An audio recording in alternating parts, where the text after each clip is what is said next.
Very excited about today. The speaker is not only someone that I admire, but is also someone who I got to meet on a podcast about a year and a half ago, maybe coming up on 2 years.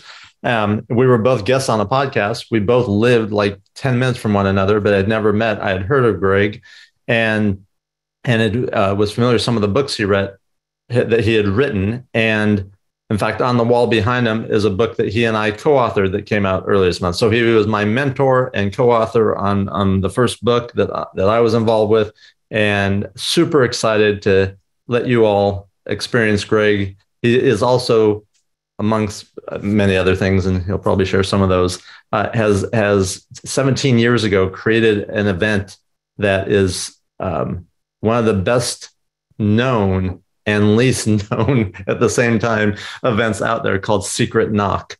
But with that, I'm going to turn it over to my friend, Greg Reid. Greg, super happy to have you with us.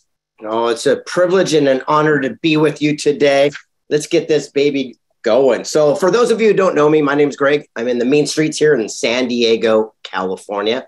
I've been published now in 140 books, 45 different languages, and just recently got a star on the Walk of Fame in Las Vegas. And I tell you that to tell you a little backstory. I'm dyslexic. I can't spell. I can't read very well. And if you play me Words with Friends, you'll win every single time. But it all began with a mission. I wanted to become a best-selling author.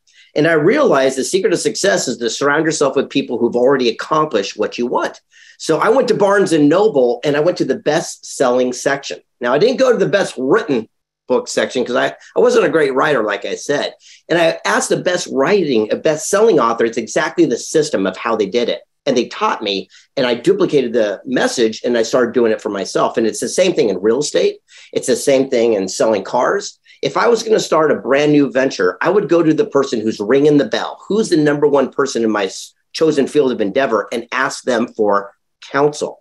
So the first book I ever did was called The Millionaire Mentor. Now, I'm going to share with you some amazing books you might want to have in your success library and some amazing people I met along my journey. And at the end of it, I'm going to put all these books in a package and send it to Chris, and then he can send them to whoever they choose should receive them. So this one's called The Millionaire Mentor. Now, when you write a book, you do something called a query letter.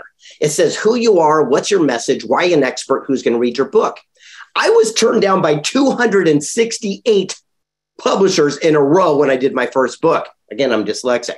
The 269th one said, we'll do your project. All we want you to do is change the title, the beginning, the middle, and the end. It wasn't very good. So I asked them, I said, what do I do? And they said, you need a ghostwriter. Someone can breathe life into your words, your gift of gab, and then bring it to the world. So I surrounded myself with an amazing person. And the reason I tell you that is one quote from this book was shared 37 million times last year. Now, you've heard this, seen it on bumper stickers, coffee mugs. You just didn't know it come from this. It says, a dream written down with a date becomes a goal. A goal broken down becomes a plan, and a plan backed by action makes your dreams come true. You see the quote all over the place. It came from a book turned down 268 times in a row. And people go, that's not true. It's impossible. Boom. Look at this. I'm at home. These are all my rejection letters. These are all the people telling me why I would not succeed. And the moral is we can never let another person or ourselves talk us out of what we know to be true. Not what we hope or wish or believe, but we know to be true.